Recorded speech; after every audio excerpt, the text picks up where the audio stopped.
Hey everyone, this is Jesus Figueroa at Dysfunctional of Dysfunctional.com, and today let's talk my mental health journey. I'm calling this episode my mental health journey because as somebody who has been dealing with mental health issues and trying to get better, I realized that this isn't the same for every single person that deals with mental health issues. I realize everybody has their own way of dealing with things, they have their own issues that they deal with, and it's not just a cookie cutter thing that can be solved the same way for everybody. What do I deal with? I was diagnosed with depression and anxiety, which then later has some other aspects to it, insomnia and other uh, eating disorders, other stuff that uh, just builds up to that same under that same umbrella of depression and anxiety. How do I deal with it? I do therapy and I also do medication. You know, nobody should ever feel like doing medication is something that is bad. We know the stigma of mental health, but if you need the help of medication, you know, for all intensive purposes, do it. Uh, don't be afraid of what people might say because you take medication. They don't know what you're dealing with. Nobody really does, and unless we talk about it, then there is always going to be a stigma upon why we need medication. It's not a crazy pill. Don't ever feel like it is. It's something that's going to help you be the better version of you. What do I do? Uh, I do cognitive behavioral therapy, which is just a fancy way of saying I am examining my past in order to work on correcting the thought process, which leads me to be ultra critical of myself, therefore making me depressed or even anxious. I guess to back things up, how did I discover I needed help? This is actually a story I don't think I've told many people. I don't think I've actually talked about this with anybody other than my therapist. Um, One day, I was heading to an event, which I do often.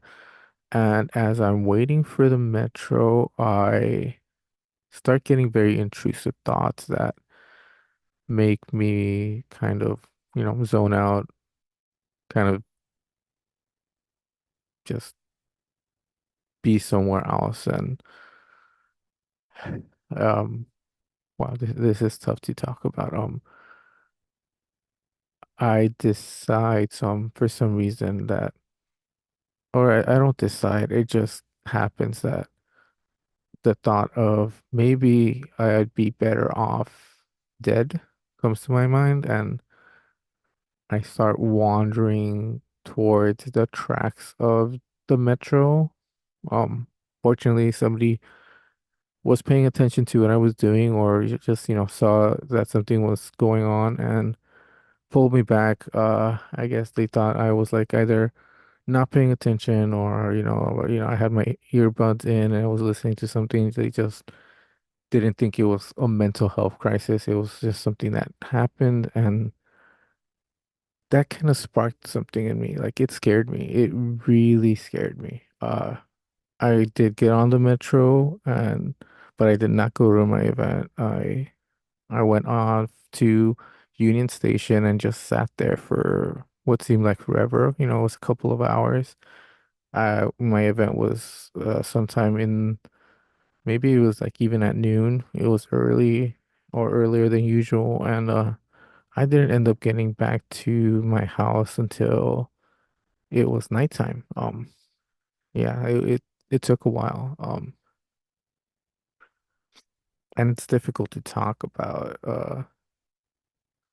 It was much more difficult to tell the story than I thought it was going to be when I was writing some of this stuff as my notes. Nothing I'm talking about has been written down. Everything's like just me talking. There's talking points that I wrote down that I wanted to make sure I hit before, uh, being done with this podcast, but nothing that is very concrete except for my final thoughts, which we'll get to later. Cognitive behavioral therapy has been difficult because these are ideas that have been ingrained in me. It's moments in life that kind of made me into the person that I am. And through talking about some of these situations, my therapist has gained insight into my thought process and believes that a lot of it is on purpose-driven thoughts. She believes I don't see myself doing any self-care most of the time because somehow I need to always have this purpose-driven mentality where I'm not just doing things for myself, I'm somehow serving a purpose to others. And self-care doesn't always seem that way, even though it should. Um,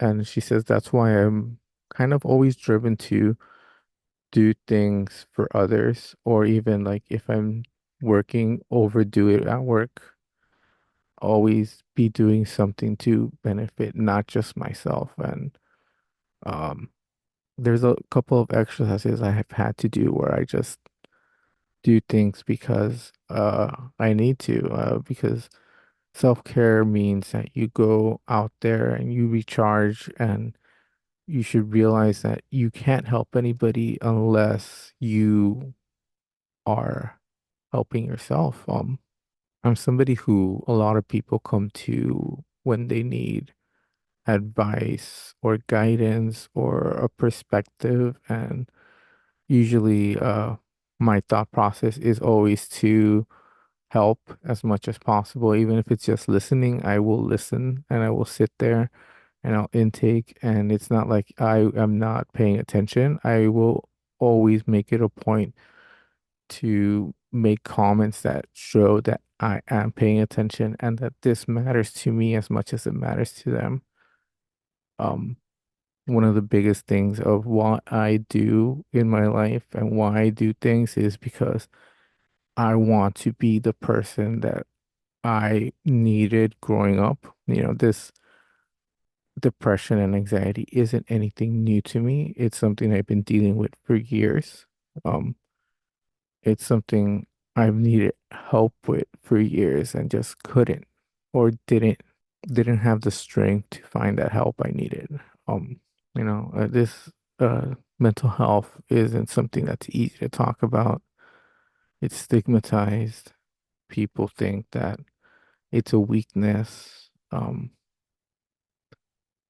very monotone most of the time. I'm not a very emotional person. I don't show emotion. And from talking with my therapist, I've come to the realization that it's not because I don't feel the way other people do. It might be because I confuse myself with all the feelings that come because of whatever situation I'm in.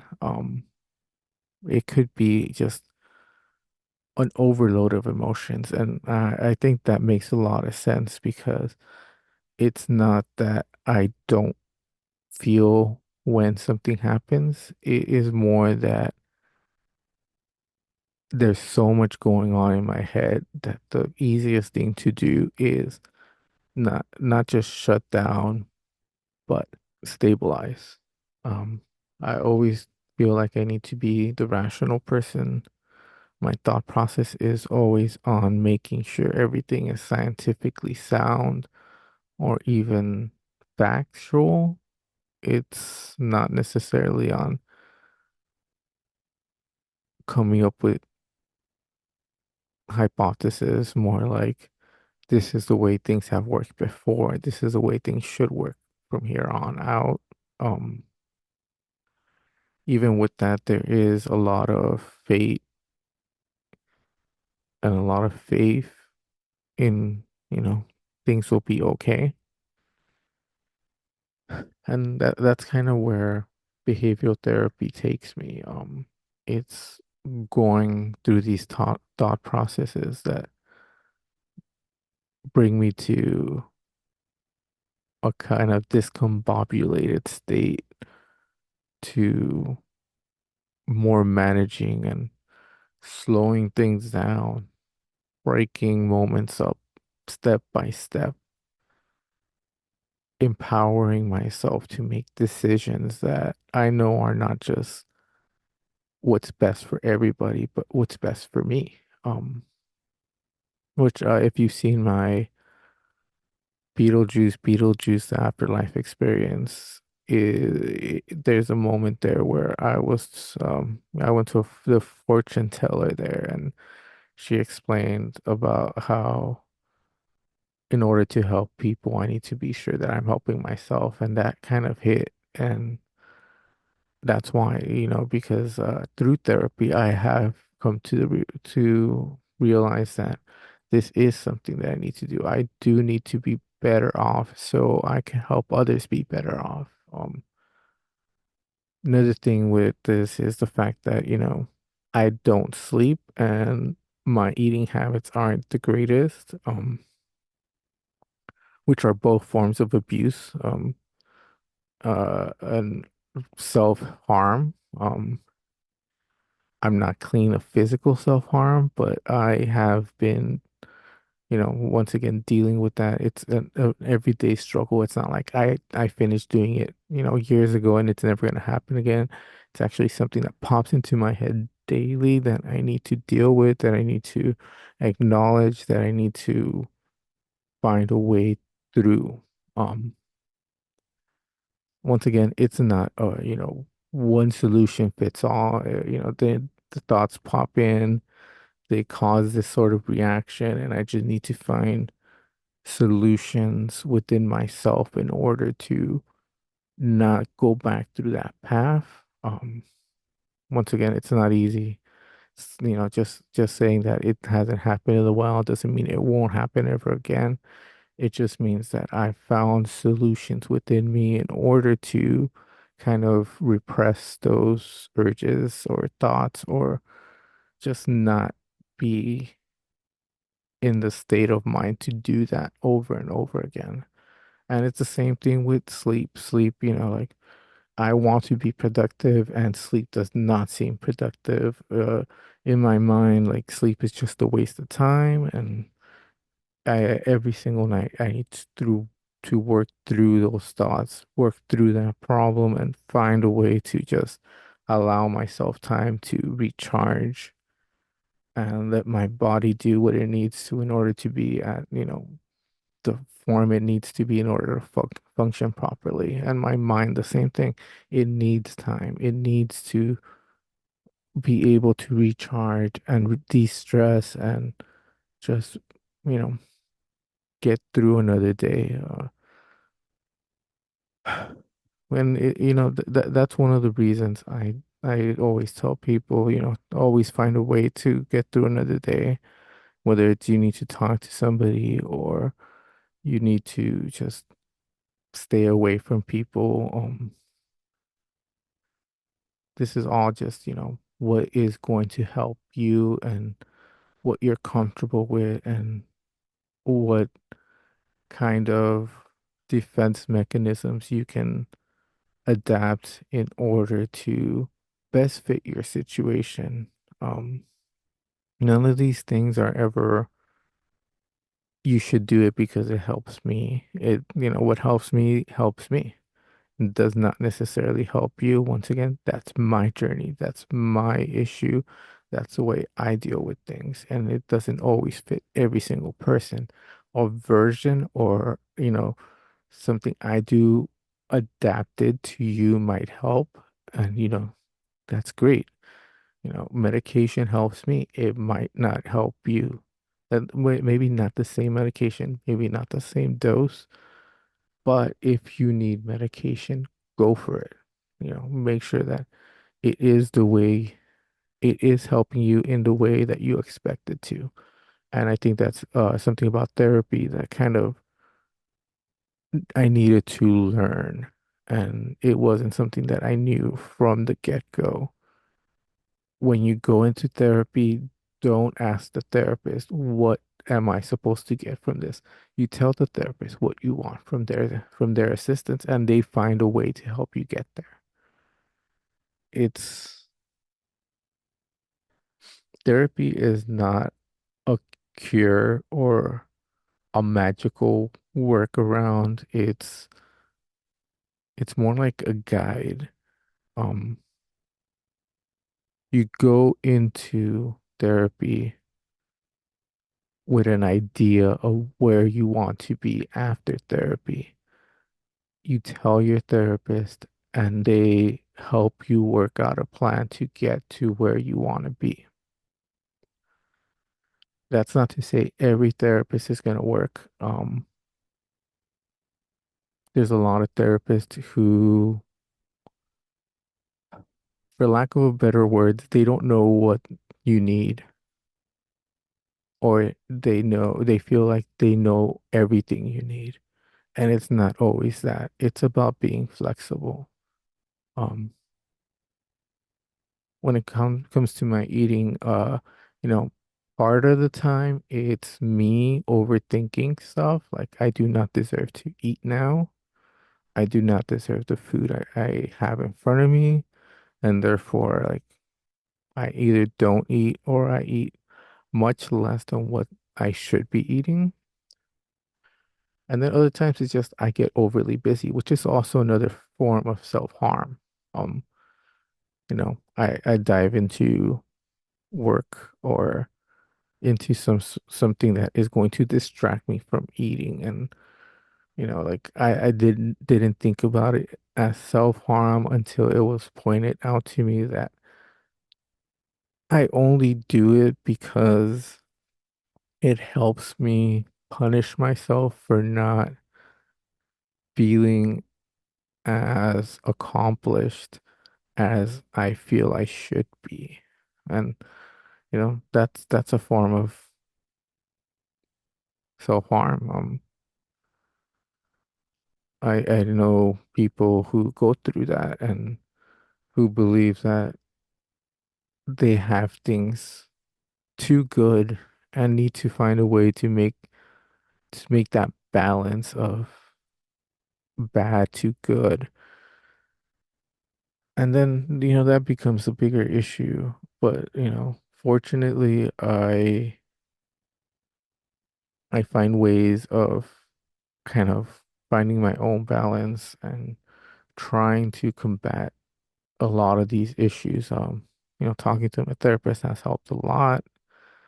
She also, talked about my overly romanticized way of viewing relationships, about always trying to be altruistic, which isn't always the best thing. There is just so much that goes on in my head that if it doesn't go according to plan or even go along the lines of it, it causes the depression, it causes anxiety just because things aren't going the way I needed them to. This is my journey. This is the way I'm going about it, and slowly I will probably discuss more and more of this with more people on the podcast. Maybe I'll hop on and talk more in depth about some of these thought processes because some of them are quite scary. And I really never, thought of them as scary until things were pointed out that were very detrimental to my mental health, especially the whole thing of, does this help anybody else? Because sometimes what we do for ourselves isn't necessarily, for everybody. It's for us. And there's moments of time where we need to be selfish and make sure that we are taken care of, and make sure that we are taking care of ourselves. I guess one of the things that kind of falls into that category is, what you do in life. And what I do, I get a ton of no's and rejection, uh and I come across a lot of people that are very self-involved and self-serving. And a lot of those situations, a lot of those relationships become very detrimental to our health, to our mental health, especially, if not, our physical health. Toxic relationships are all over the place, and we need to find ways to not just pinpoint what those relationships are, but kind of lift that veil so we can actually see red flags. Because, all humans kind of ignore red flags until they cannot be ignored anymore any longer. And, the longer you ignore a red flag, the more it sinks into you and it becomes normalized. And that's not good. Um, you know, uh, as I said before, you know, I used to try to end these podcasts on a positive note, or giving some sort of wrap up to all everything that is on my mind. And, one of the things that I thought about for this one was the fact that, I always try to give people advice, and uh, especially when they come to me with problems or issues. And I always tell people that, this isn't your solution, but this is something that's helped me. And a lot of these are written down, so I will read this one to you. Okay. One of the hardest lessons to learn is to accept yourself, and it is just as hard to teach someone to accept themselves as well.